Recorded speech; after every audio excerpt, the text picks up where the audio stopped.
70 વર્ષથી વધુ ઉંમરના લોકોને ભારત સરકારે ભેટ આપી છે અને તે લોકો પણ હવે આયુષ્માન કાર્ડનો લાભ લઈ શકશે.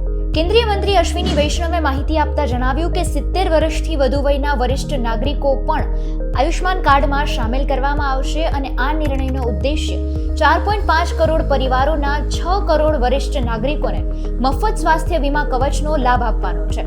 સાથે જ પરિવારમાં કેટલા સભ્યો આનો લાભ લઈ શકશે તેના માટે કોઈ ફિક્સ આંકડો નથી, પણ હા, તેના માટે તમારી પાત્રતા હોવી આવશ્યકતા છે. હવે તમે પાત્ર છો કે નહીં તે જાણવા માટે વેબસાઇટ pmj.government.in પર જઈને એમ આઈ એલિજિબલ જઈને તમે ડિટેલ્સ ભરી શકો છો. અને સાથે જ આયુષ્માન કાર્ડ બનાવવા માટે તમે ટોલ ફ્રી નંબર 14555 નો સંપર્ક સાધો અથવા તો જો તમે પાત્ર હોય તો નજીકના CSC કેન્દ્ર પર જઈ શકો છો અને દસ્તાવેજો સાથે અરજી કરી શકો છો.